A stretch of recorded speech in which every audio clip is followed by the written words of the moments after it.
Hello and welcome to The Take. I'm your host, Chesley McNeil. You know, each weekday we look at the stories making headlines, but then we bring in the experts from our community to give their take. Here's a look back at some of the top takes from this week and how those in the know are seeing the stories that impact you. Getting tax refund from Uncle Sam is very exciting, and this year those paybacks are looking mighty nice. The IRS says Americans so far have seen about $102 billion in refunds put directly into their bank accounts. That's up 10% from this time last year. The average tax refund has ticked up a little bit, cracking the $3,500 mark there. That's around $230 more than in the year 2024. But should we save or should we spend? Let's bring in the most well-dressed financial expert, Andrew Poulos, to break this all down for us. And so explain to us, is it better for our economy right now to spend that money or to save it? Talk to us. Chesley, well, that's a good question, right? And I think overall, saving is the primary focus. There was a U.S. News and World Report study just a few weeks ago, and it showed that more than 42% of Americans don't even have an emergency savings fund. That's concerning, if not alarming, right? What happens when you have your appliance break down or your car break down and you have $1,000, $2,000 expense? So for me, I would say that saving is super important. If you have an emergency savings fund, if you're good with cash and savings, then perhaps look at what kind of debt do you have, high interest credit cards that you can pay off and not continue to pay interest on the credit cards. But overall, just to save, just to take the money and spend it, pump it into the economy, take a vacation when you're not financially strong, then that would be a concern. Talk about how tough it is. Like if you have something on the brink, maybe your stove, your washing machine, that kind of thing, and then you get this big, well, I was going to say a big windfall. You get a couple $1,000s coming back to you. How tough is it not to go ahead and splurge on that? I mean, it is, right? Most people, unfortunately, use that tax refund as their, big windfall for the year, right? To be able to save.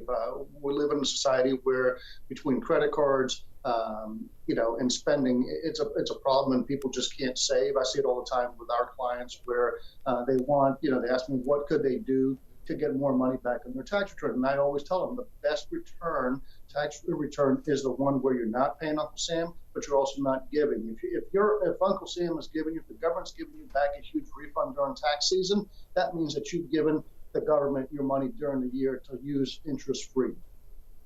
So when you talk about savings, is there a way to save? You just go ahead and put it in your savings account at the bank, or is there another way that we should be saving that money? Yeah, I always recommend if you don't have an emergency fund, that's the starting point, right? If you don't have an emergency fund, if you don't have a couple $1,000s saved for those emergencies, the appliance that breaks down that you bought for $500 6 years ago, that's now going to cost you $1,500, or the car breaking down when you go to the mechanic and it needs $1,000, you need to create that emergency fund. It needs to be separate from your regular bank account, from your checking account. If it's in your bank account, you're probably going to end up spending it. So open up a savings account. Maybe you get lucky. Look at a credit union, for example, where they might give you a little bit of interest. Put that money aside, whether you earn interest or not. Put it aside, leave it there. If you, and then that way you can have it in case of an emergency, and try to build up on that emergency fund as you go along.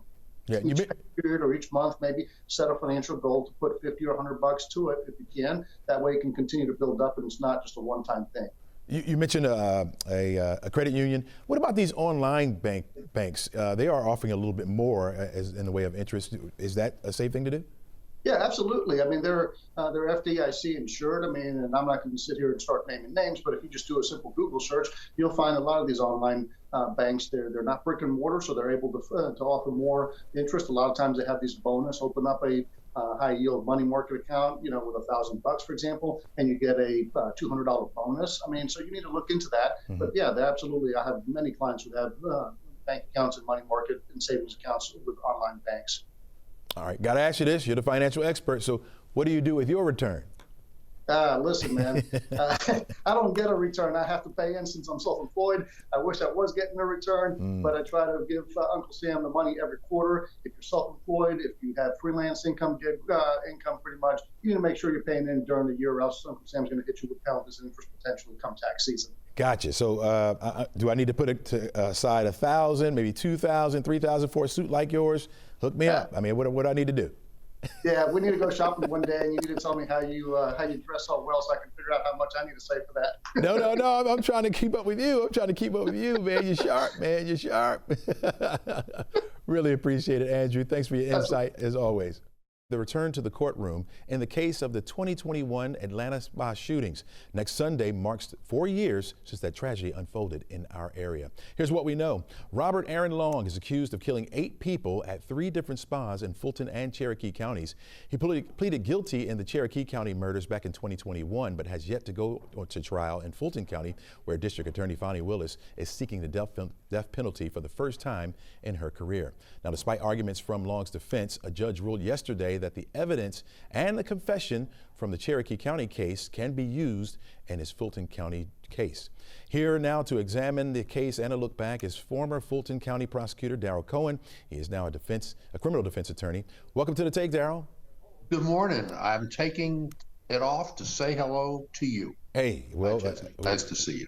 It's good to see you as well. Let's start out with yesterday's ruling, right? Break it down for us and tell us how significant this is moving forward.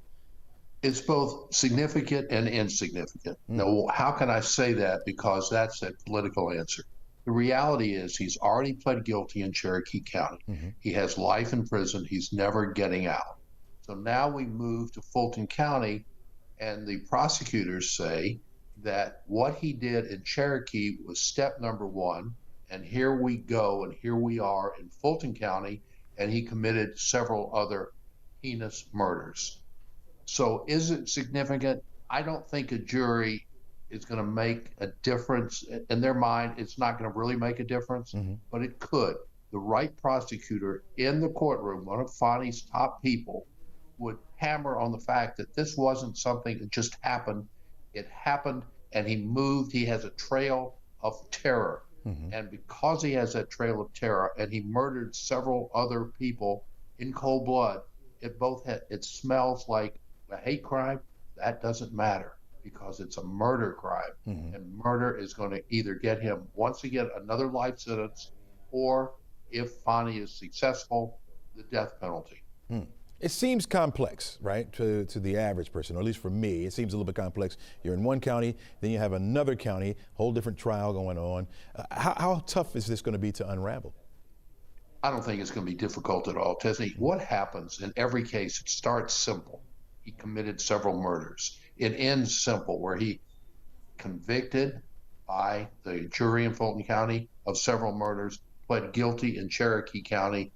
And so that's the simple part. In the middle is where it always gets complicated and gets to be, well, should I or should I not? But if you have the right prosecutor, regardless of whether they find him guilty of murders or they give him the death penalty after finding him guilty of the murders, the right prosecutor can slam that this guy was doing this out of pure, unadulterated hate. Nothing more, nothing less. So in the first trial, he gets life, right? Now, the second trial, they're seeking the death penalty. How tough will it be to convince the jurors to go this route? Hard to say. Fulton County is notorious for not wanting to give the death penalty. Go back to the courthouse murders. Brian Nichols should have, in my view, been given the death penalty. He was not. That was as heinous as it gets. It's up close and personal. So this may be a little more difficult, and jurors tend not to want to be in that jury room any more than they have to. So if they take an initial vote or two and it seems half or part, third want him put to death, and the others say, this is ridiculous, let him stay in prison for the rest of his life, I think it's less likely that he's going to be given the death penalty. 4 years as a DA, and Fonnie Willis, this is her first death penalty case that she's seeking. Is that unusual after 4 years? You have to pick and choose the cases that you go after. It's unusual in that it hasn't happened before, but on the other hand, in Fonnie and her top assistant's view, it may be this is the first case that's come to them that they believe is worthy of the death penalty. That is, he is the most despicable human being in the world based on what he did in Fulton County. All right, and so what's next for us? Do they still have to set a trial date? What's next going forward?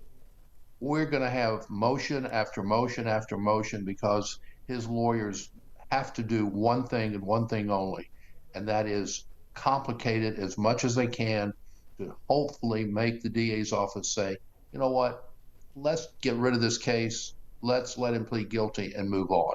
So every conceivable motion that they can that will delay it is what's going to happen in my view. And it's what's happened so far, by the way. Is it okay to eat processed foods? Well, the latest evidence suggests that while certain processed foods can be harmful, others may be okay. All right, here now to sink our teeth into this topic is Tricia Calvo, with a deputy content editor for Consumer Reports. And so, good morning to you, Tricia. Good morning. You know, this is a good topic right here, and I can't wait for you to explain this to us. Let's start off with defining what it means when we talk about processed meat or processed foods. Well, processed foods are really run the gamut. So not everything in a box, bag, or container or tub is the kind of processed food that you need to be concerned about. There are varying degrees of processing. And one really great way to think about it is if you look at the ingredients lists, it's how many of those ingredients in that food are actually something that could be in your own kitchen. Now, I mean, typically you hear that processed food may lead to certain cancers, things like that. Is that what made you guys at Consumer Reports want to examine this? Yes, I mean, there's just been a lot of research on processed foods recently. It's really an evolving area of nutrition research. And also, 60% of the foods in the grocery store are what are considered ultra processed. And that means that they do have a lot of ingredients that you might not recognize from reading the label. But the recent research is sort of like trying to tease out the differences between those kinds of foods in that ultra processed group. For example, there's a big difference between a flavored yogurt that has some fruit, some milk, some cultures, and a little bit of sugar, and one that has a lot of artificial colorings and flavorings and milk and a lot of added sugar or artificial sweeteners in place of the sugar. So the ones that you were calling ultra processed, that's the ones we ought to stay away from. Yes, but even within that ultra processed group, there are some that are better for you than others. All right, give us some examples. We need to know which ones we need to avoid and which ones we can actually eat. So the best thing to do is to think about what nutrition is that food providing, right? Okay. So technically packaged bread is an ultra-processed food. It can have a lot of ingredients like dough conditioners and preservatives and things along those lines. But that whole wheat bread is also going to provide you with some fiber. So the thing to do is to take a look at the labels among the different options and pick the one that has the fewest additional ingredients. And so, you know, with prices going up, you know, it becomes a little bit harder and harder to try to shop healthy, of course. The processed foods tend to be a little bit cheaper. What do you say to people that have to go to the grocery store and make these tough decisions on buying these foods? Well, I do think that, you know, budget is a concern. I think, though, that a lot of unprocessed foods like beans and whole grains, even if they're canned, which adds the processing, tuna, frozen fruits and vegetables without any kind of sauce or sugar in them, all of those are technically processed foods, but they are healthy and they are relatively inexpensive. So those are the kinds of foods that you might want to focus in on. And of course, fresh fruit and vegetables, lower priced chicken, other lean meats, those are always unprocessed and part of a healthy diet. They always say in moderation, right?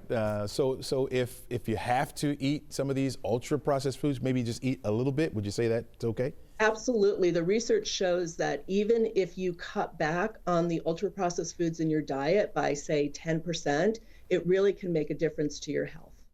All right, let me ask you a question. When was the last time you switched your bank or your credit union? Chances are it's been a long time, especially if you're like me. Data out now from Bankrate shows customers on average hang on to their checking accounts from a financial institution for about 19 years, a savings account for 17 years. When people were asked why they do this, 43% said it's out of convenience. Well, convenience is nice, but is your checking or savings account still the best fit? Let's bring in Atlanta-based financial advisor Barry Spencer.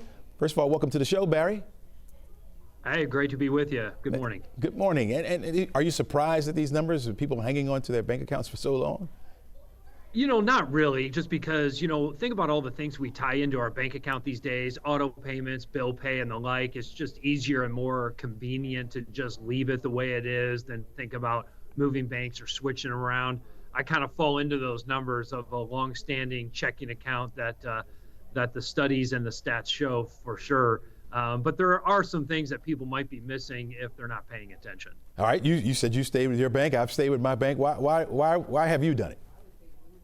Well, again, it's just like for me, I have a lot of bill pay and auto pay already set up for a lot of the utilities and everything that comes around. And so, like most, it's just easier to leave them there than it is to, switch banks and then change all those auto payments and all those connections, if you will, for all those household items. So, it is more convenient for sure, and that's a good reason. But I think at the same time, I think people are missing out because those banks, those checking accounts, some of those savings accounts really don't pay very high interest. And if they do, the banks are in those kind of accounts like we're talking about tend to be slow in raising the interest they pay, even as it's allowed for it to pay more. So I think there's some interest bearing savings and some investment savings that is probably better served outside of those for some. Is there any other problems or dangers with keeping an account for so long, other than the missed out on the interest rates? Well, other than the fact that maybe there's some fees that maybe apply from time to time that you just don't pay attention to because you don't watch the bank. You don't watch your account that closely after all these years, and then you kind of don't pay attention if someone got a hold of the account. What is coming in and out, and so that kind of convenience, I'm sure it's fine, kind of sets in, and so you want to pay attention to those things and try to probably do a look and an evaluation. Maybe certainly every quarter wouldn't be a bad thing to just kind of review the statements and the ins and outs, make sure there's nothing going on in there or any fees getting snuck in by any of the banks. Guilty. I probably do not check that. And recently I did that, and I found a subscription I had that I thought I got rid of a long time ago, and it was still taking like $5 out of my account, which may sound like a small amount, but adds up over time. So you're saying we should be checking that probably every quarter? Yeah, I think every quarter is good to do an analysis of that and kind of make sure. And sometimes the banks, if your balance goes to a certain low or something like that for a time, there's all these kind of nuances in banks and fees around those accounts. They can kind of slip a fee into there. But the good thing is if you've been a customer for a long time with that bank account, I think they usually honor that kind of legacy, that you have with them, and they'll you ask them, they'll usually eradicate those fees or charge those back and cancel those fees. So we have to use our power. All right. So if we got folks out there thinking now, Barry, if they're thinking about changing their account, what should they look for? Or changing their bank, what should they look for?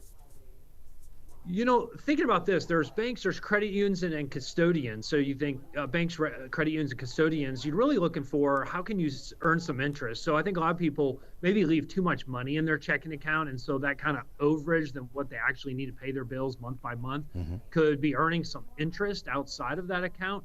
And so either a high interest savings account outside of the bank, or even, using a Schwab or a Fidelity and creating a custodial account there can offer a little bit wider range of interest-bearing type of accounts and fixed income assets that can help you earn a little bit of interest. And hey, pay for that $5 fee or that coffee every month or so that people are missing out on. Yeah. All right. Barry Spencer, good tips right there. Good tips. Really appreciate you, Barry. Thanks for joining us. He wants another term as mayor of the city of Atlanta. Dickens is kicking off his campaign with support of some huge names in Georgia politics, including former Atlanta Mayor Shirley Franklin, Ambassador Andrew Young, and former State Senator Jason Carter. Dickens, elected in 2021 after forcing a runoff, yesterday he reminded supporters that his goal was always to serve 2 terms, which would allow him to fully implement his plans for Atlanta. During his announcements, he shared what the campaign will look like. We're going to hit all 12 districts over the next month. Within the month, we're going to do events in 12 districts, and it's going to look like high energy, everything from outdoor events to indoor events to coffee shops to barber shops to restaurants. Senior citizen outreach is going to be really big during this campaign, just like it is in my day-to-day as mayor.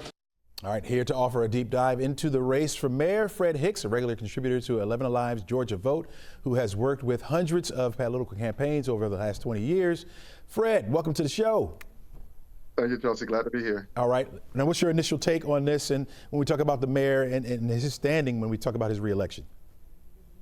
So I think this is to be expected, this run for re-election. This is the norm in Atlanta politics, whether you look back in 1973 with Maynard Jackson all the way through this election. The lone exception to this really being Mayor Bottoms 4 years ago, and then when Maynard Jackson returned in the early 90s for his third term, he didn't run for another term after that. But otherwise, this is what Atlanta mayors do.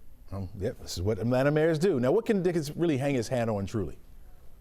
I think he has three major accomplishments from the first term. Number one, the crime rate. When he became mayor, from then to now, we're looking at about a 21% so reduction in the crime rate. Number two, when he was elected mayor, we were facing the threat of Buckhead leaving the city. He was able to keep the city together. And that's a huge win for him. And I think also number three, when we're always looking at the threat of the airport being taken away from the city's leadership and put under the state's leadership, he's been able to keep control of that as well. So I think those are three major accomplishments: public safety, keeping the city together, and keeping the world's largest airport under city control. Fred, I'm not sure you saw it, but we had him on the take last Friday. We asked him about the issue swirling around the departure of the city inspector general. Is that something that could hurt his campaign, you think? Well, I think that there are a couple of things that people will talk about throughout the course of this campaign that where they like more answers. Number one, top of mind right now, of course, is the Office of the Inspector General. What his plans are for the future around that position, what the changes to the legislation mean for that position, and transparency overall.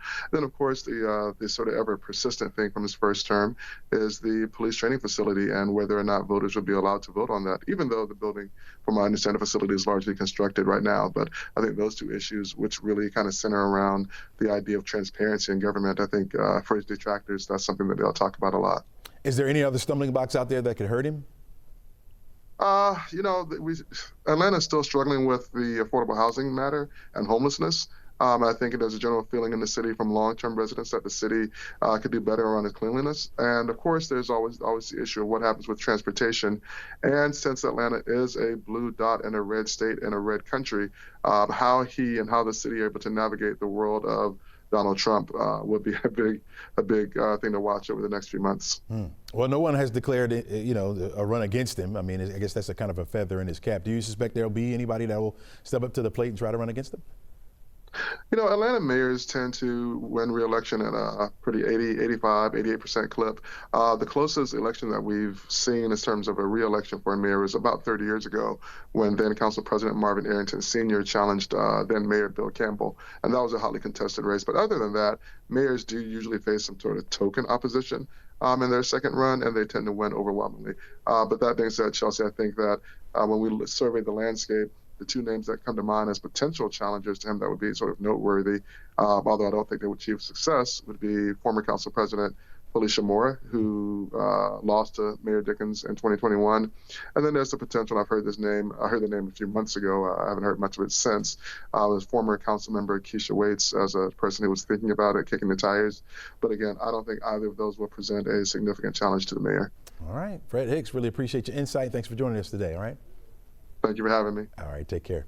Currently, the Bureau of Labor Statistics puts unemployment rate at 3.6%. That's held that same rate since last June. But recent data from Wallet Hub indicates that Georgia's unemployment claims have experienced a slight increase from where it was this time just last year. Let's welcome in Chip Lupo with Wallet Hub. And let's go inside the numbers here, Chip. Let's get started with your initial take on Georgia's unemployment standing. Is it time to relax or is it time for concern? Actually, I think Georgia's actually in pretty good shape overall. I mean, yes, there has been a slight rise in the unemployment rate from 3.1 to 3.7 since 2024.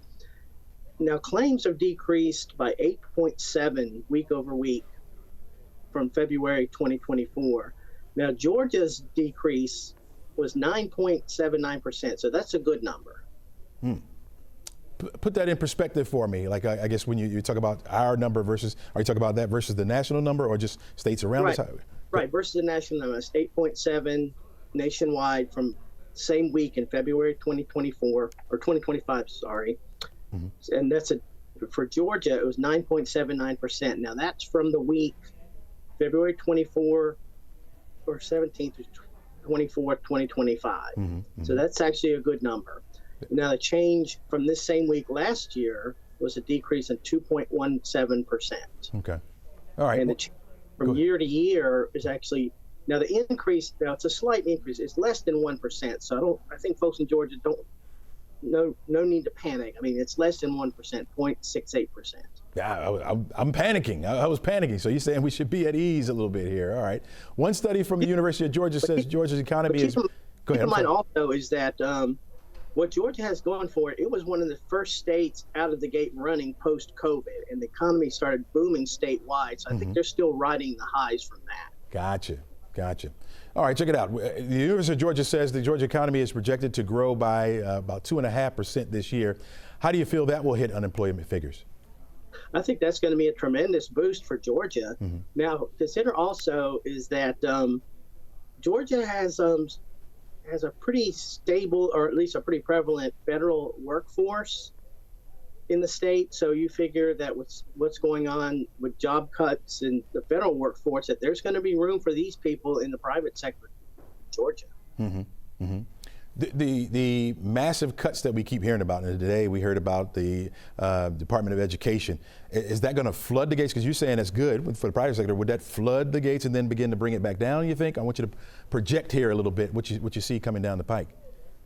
Well, again, now we're talking about in Georgia. In Georgia, it's military installations and a lot of federal installations in and around a lot of interstate. So there's a pretty strong federal presence in the state of Georgia. Now, if some of these cuts affect Georgia, again, eminently qualified people, there will be room, because Georgia does, for the most part, have a robust economy. There will be room for these folks. And even for folks who want to maybe relocate from the D.C. area into Georgia, this would be a good place to establish some roots and get a steady job in the private sector. And you're looking at the fact that we could probably sustain that. Even people moving in will be fine. That's what you're saying, right? Yeah, absolutely. And one other thing, too, also is that Georgia, out of the 50 states, ranked 16th overall with it's a fairly low 16th with 86 claims per 100,000 people in the labor force. So I think that's a pretty low number. Okay. All right. Chip, really appreciate your insight, man. I mean, we'll be looking at this very closely. Of course, we'll invite you back on. Hopefully you're right? We'll be able to sustain it. We'll be able to sustain this. Again, we appreciate it. Chip Lupo with Wallet Hub. Thanks for joining us today. Starting on May 28th, all passengers outside of the top tier fare class will have to pay for bags. Passengers with Rapid Rewards A-List, business class, they'll still get 2 bags for free. Now, the move is being made as a way to try to boost profits for the airline. This comes just months after the Southwest said it plans to ditch the open seat policy. The airline is expected to begin operating flights with passengers assigned seats next year. Some passengers we talked to at Hartsfield said they're not really happy about this move. The way the economy is, everybody likes the free baggage, and I mean, I guess you got to do what you got to do, but I don't think too many people are going to be happy with that. That is the only reason to fly Southwest is the free bags. So you said May 28th. May 28th of this year? Of this year. Oh my gosh, that's going to suck. Yeah, of this year, May 28th, yes, this year. Here to talk more about it and how it's going to hit travelers, which we've already heard about, Morgan Ward, the assistant professor for marketing at Emory University. Welcome back to the show. Hi, thank you for having me. All right, now let's talk about this thing. What's your initial take on the move of what Southwest is doing? Well, it's not that surprising, to be honest. Southwest has been having some troubles financially, and I think what they're doing is trying to find new ways to generate income for themselves. And so the 2 ways that traditionally airlines have done that is to have you paying for the seats that you purchase specifically and paying for your bags. Now, an airline like Spirit has also found additional ways to get people to pay higher prices. But this is a pretty traditional way for airlines to generate more income. But how will this affect them as far as, like, if you're used to flying Southwest, you're used to getting your bags free, used to these perks, now all of a sudden they change this up on you, changing the seating and all that kind of arrangement. How will this hit them? Will you think it'll hit them hard, or will they just continue to keep on keeping on? So my prediction is that it won't hit them immediately. but I think that it is going to change people's perception of the brand. So Southwest is a very friendly communal type of a brand in the sense that it had very democratized seating. It told you that it was sort of like in support of you. They gave you free bags. The bags flew free.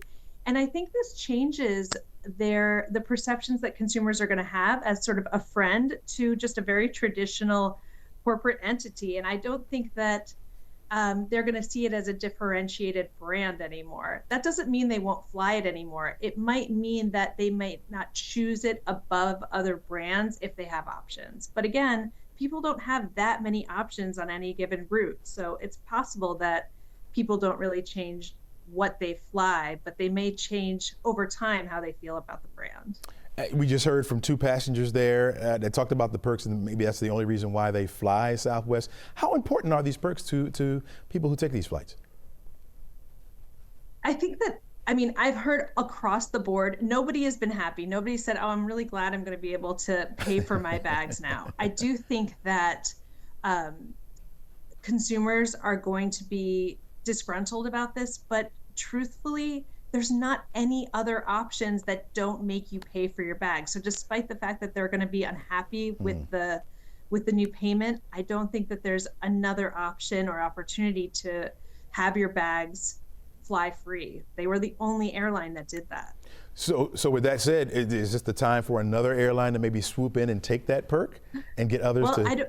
I think it's an excellent question. I don't think that the financials appear to work. It worked for a long time when Southwest had the financial wherewithal to be able to support that, but it doesn't look like a airline brand can actually support having bags fly free for a number of reasons. One, the competition isn't doing it. Two, with just the increase in fuel costs, it's actually really expensive to have bags fly free without consumers paying for them. And three, Southwest, people were choosing them based on bags flying free, and so they were actually carrying far more bags than most airlines. So it's possible that if you become the airline where your bags fly free, all of a sudden you are carrying far more bags, and that becomes expensive. Gotcha. Morgan, I don't know if you know this or not, but you know how you get on the flight, or you make it all the way up to the gate, and then you're in the back part of the line, and they say, okay, you can't bring a bag on, and then they check it at will they charge you there? I don't know if you know this or not, but will they charge you then as well, or is that free? That's actually a great question. I don't know the answer. They actually haven't released, as far as I know, the prices that they're going to charge you. And of course, not everybody is going to pay. So if you are on the A-list preferred, you will have 2 bags still flying free. And I think just traditional A-list, you would at least have 1 bag flying free. So it may depend on what your status is at the airline. All right. We always want to get your expertise. So when you're booking a flight, what kind of perks do you look for? When I'm booking a flight? Yep. I used to be an avid Southwest traveler, really? But now I'm 100% Delta. Oh, wow. Look at you. I know. And now it's the same across the board. So I guess it depends on now. We're looking for different prices when we go, right? Whoever has the cheapest flight, right? That's who you select. And the destinations and the number of stops. I think people are weighing a lot of things when they're flying these days. They do have a lot of options in terms of those things. And so everybody has a different way they're prioritizing the attributes that airlines are offering. All right, sounds good. Professor Ward, always a pleasure. Thanks for joining us. And know we'll have you back again sometime soon talking about these flights. It's getting close to summertime, so it's time to go. Thanks so much for having me. All right, take care. Have a good day.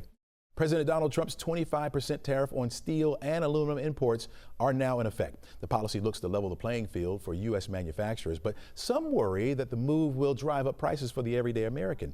The European Union and Canada have already announced their own tariffs in retaliation. Here's what the president had to say about that on Wednesday. Whatever they charge us, we're charging them. If they charge us 25 or 20% or 10% or 2% or 200%, then that's what we're charging them. There's nothing more fair than that. All right, joining me now to talk about how this could impact you is Cole Porter. He is the president and CEO of Porter Steel in Lilburn. Cole, welcome to the show. Thanks for having me. I appreciate it, Chesley. All right, these tariffs were announced last month and now are taking effect. How have you been preparing for this? I think preparing is probably an interesting word. I think it's more reactionary. We have to understand exactly what's happening as it comes out, and then be able to react to those things. I think there's, we all kind of heard the president talk about tariffs in his campaign, and most of our industry is actually in support of some level of leveling the playing field in trade, because there have been a lot of unfair things, with other countries. But it's all in the implementation, right? And so those things can be very drastic and can really affect our bottom line when they hit. So there are some predictions that the price of cars could go up, building homes could become a little bit more expensive. Who do you think this is going to hit the most when it comes to these tariffs? Yeah, it's hard to say, because steel is a global industry, and it's really in everything. If you think about whether it's your cell phone, your computer, your car, the building that we're building, for instance, I think that unique in the construction industry is that we bid work and we sign our name on contracts well before we actually produce the product, right? So we lock in that price. And so for me, I've got 9 or 10 months worth of contracts that I've already committed on price to. And so when the price of steel goes up, it goes directly into my margin. And so that affects my ability to invest in my people and invest in growth.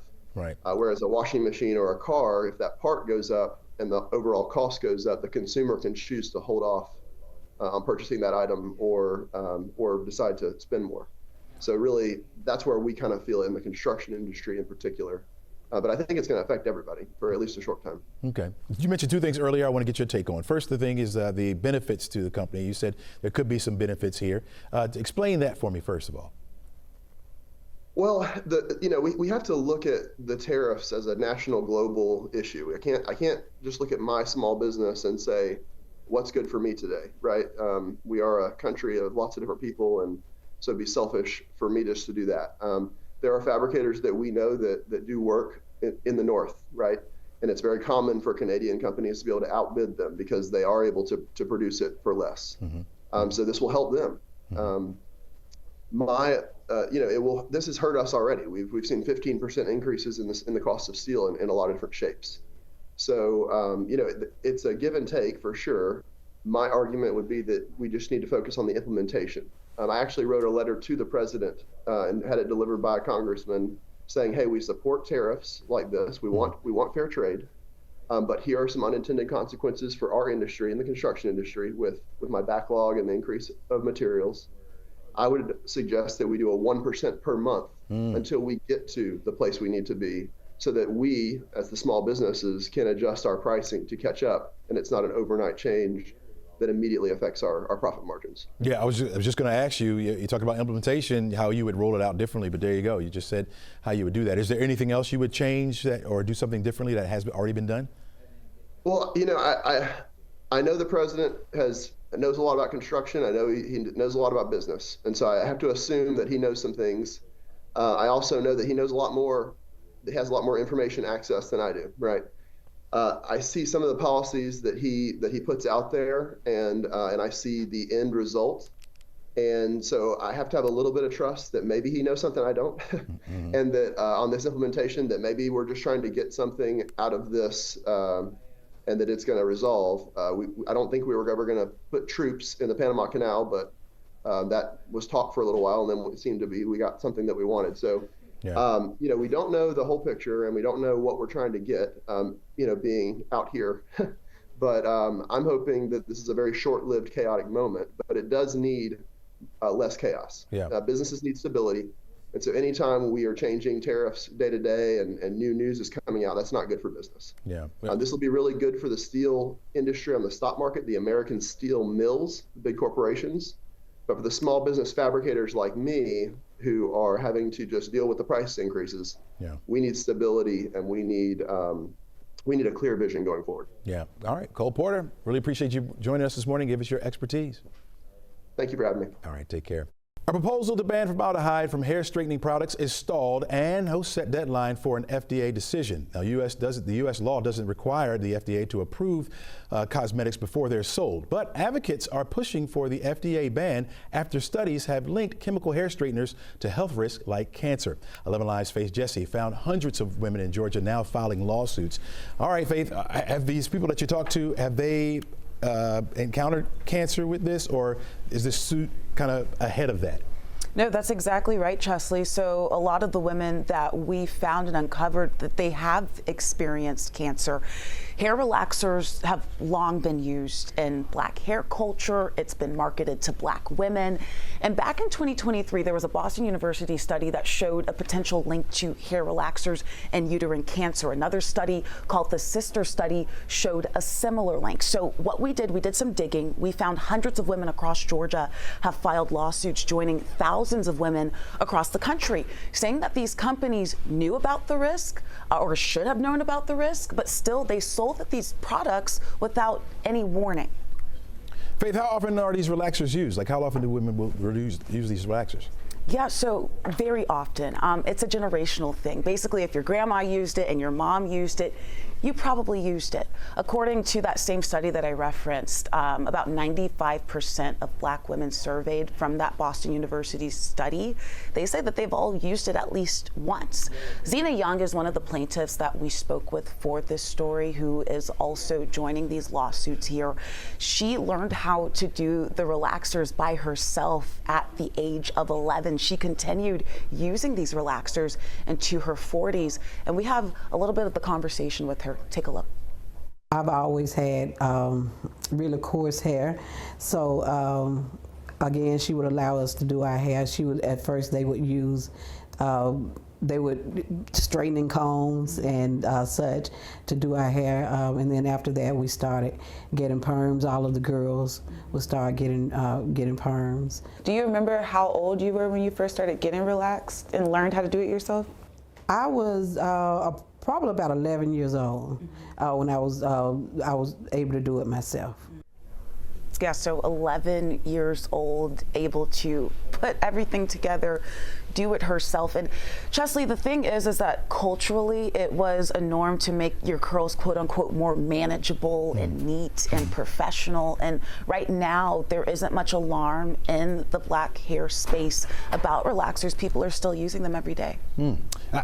Coming closer to home, my wife used to use relaxers. Yeah. Obviously, I used to use them. Seems like there's a trend now to go natural. Is that the only alternative, or are there others? I love that you asked that, because the natural hair movement is coming to the forefront. But we did speak with a beautician, April Story. She is one of the beauticians who decided, I'm not putting perms on my clients anymore. She said that she is suggesting protein treatments, like keratin treatments for her clients. These keratin treatments could, last about 3 months, but there's really no alternative to that relaxer. For those who know relaxers, if you have Black hair, you have a curl pattern, if you just use heat, it's straightened. As soon as it gets wet, it's going to curl back up. Those relaxers really change the texture of your hair so it's straight even if it gets wet. So there's not necessarily a complete alternative that will give you the exact same effect. However, like she said, she likes to use these protein treatments. The cost difference though, so if you go to a professional stylist to get a keratin treatment, that could run you over $100, whereas a box of perm costs less than $10 at Walmart or CVS. So people are trying to figure out the alternative, but like you said, Chesley, the natural hair movement, people are really starting to embrace their kinky, coily curls and coils that have long been criticized as unprofessional and not the standard of beauty. But I believe that Black women are taking up space and taking that beauty back. So the culture is changing a little bit, right? And more education is coming out about this. You think a lot of women will start to change over and stop using this product? Hope. I mean, that's the hope, right? The hope is that the makers of the hair relaxers will put warnings on the products that the formaldehyde in these products will be banned, and that there will be healthier alternatives, and that the education will be distributed through the community, because like I said, right now these studies are out there, but there is no alarm. People are still using these products every day. All right, Faith Jesse, thanks a lot for bringing us that report and educating us a little bit on these potential cancer-causing products. Thanks a lot. Mortgage demand surged 11% last week as rates continue to fall. You might be wondering, is now the time to buy? Well, we've got real estate advisor Sarah Stroshine with us to talk more about it. Hello, Sarah. Hey, how are you? Good morning. Doing pretty good. All right, we want to get into this now. Talk to us about what you're seeing out there in the housing market right now. Are people looking to buy more now? Yeah, well, just talking about interest rates, really peaked in October of 2023, which they were in the high sevens. And the beginning of January 2025, they were in the low 7s, and we're seeing them really improve. And some of the best rates we've seen all year, which are in the averaging in the mid 6s. So with rates dropping, buyers on the sideline ready to pop in, which really gives us a lot more market activity. There you go. So what about sellers? Any advice for them as they start to see things shift a little bit here? Yeah, I mean, really, price and condition is so important in this market. It is not a market to push price. Most buyers want homes that are move-in ready with no deferred maintenance, and how you present and market your home really matters. In some cases, if the buyer or sellers aren't taking all the precautionary things on how to list their home, they should be prepared to offer buyer concessions, including closing costs or even rate buy-down assistance. Yeah. Do you recommend waiting for rates to drop even lower for some buyers? I'm sorry? Would you recommend waiting for the rates to drop even lower for some buyers? It's timing the market is always tricky. If a home fits your needs and your budget now, it's often better to just buy and refinance later. Okay. Refinancing applications were up about 16% last week. So what's the big question for current home owners? Do I refinance now or do I wait? Any insight on that? Yeah, I mean, if your current rate is over 7% and you're planning on being in your home for a long time, it might be a good time for you to refinance. It's best to talk to a mortgage lender to find out what the numbers look like for you, and then you can make an educated decision. And so any thoughts on how long that may take? How long refinancing takes? Right. Well, or just waiting for it to go down even further. Or do you see it even going down any further?